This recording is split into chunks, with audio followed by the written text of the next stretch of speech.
We stay with this particular theme now and speak to Sharon Braspies, who is joining us live from New York. Sharon, thank you so much for your time. I mean, give us a sense of the dynamics that are playing themselves out at the UN, given what we believe to be the speeches that were at times diametrically in opposition to each other, particularly if one looks at the speeches of, for example, of the SG and the presidents of Brazil as well as the United States.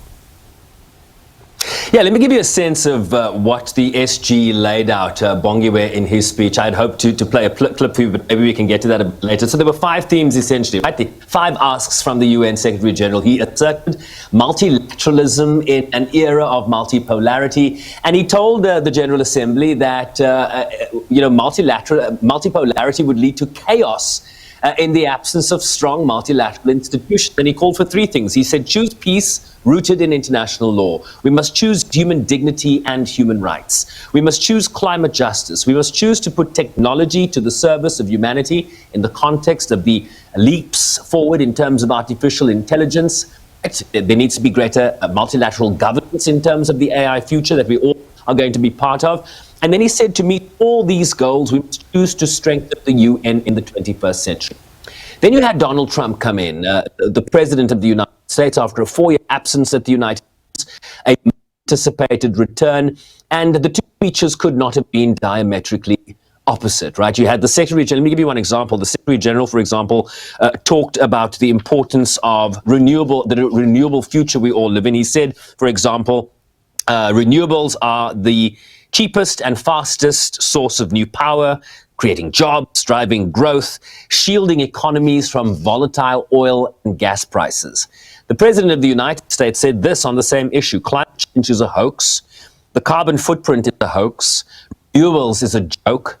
If countries don't get away from what he called a green scam, your countries will fail. And the Secretary General was sitting behind him, and then subsequent to that, had to go and have a bilateral with Donald Trump. So I would love to be a fly on the wall in that room, given the diametrically opposed speeches that we heard. Donald Trump complained that the United Nations gave him a broken escalator, because apparently when he came in, the escalator didn't work. He talked about the United Nations not calling him once or supporting any of the 7 trade deals that he managed to resolve. Not trade deals, excuse me, peace deals. And then at times he talked about how America, this was the golden age for America, that he had negotiated trade deals.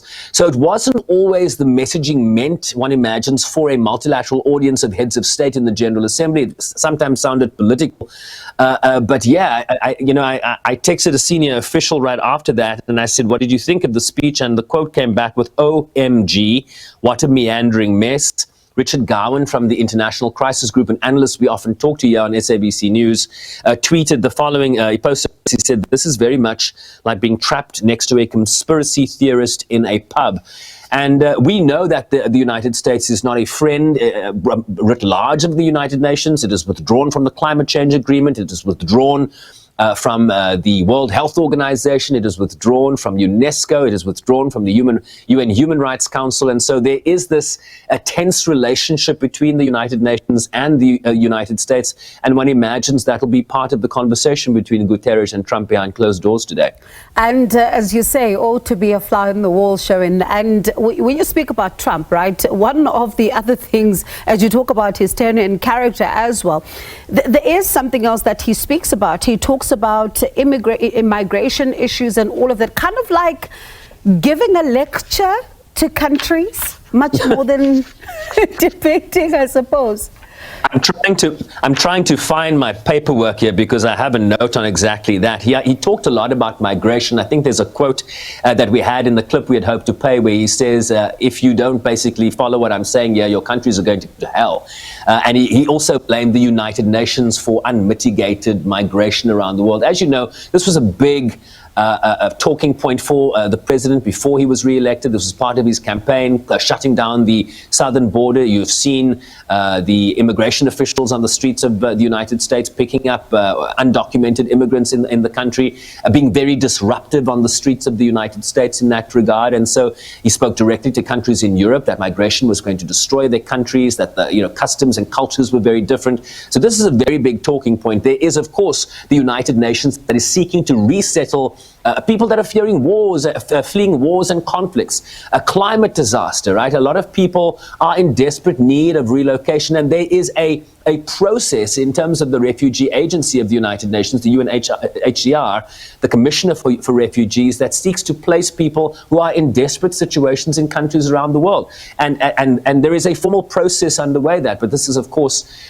something that Donald Trump has railed against and certainly was demonstrative in his address to the United Nations earlier today.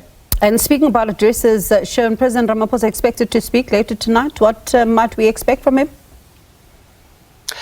Yes, President Ramaphosa will, I think, give a very different speech to Donald Trump. He will assert the central role of the United Nations in how we as a collective seek to engage, be that on peace and security, right? The UN Security Council, the mandate there is peace and security and the maintenance thereof on an international basis. But it is not living up to the prescripts that the United Nations Charter has given it in terms of its mandate. And so the issue of Gaza is likely to feature very strongly. South Africa at the forefront of accusing Israel of genocidal conduct in its prosecution of its war against Hamas after the atrocious attacks on Israel on October 7th, almost 2 years ago.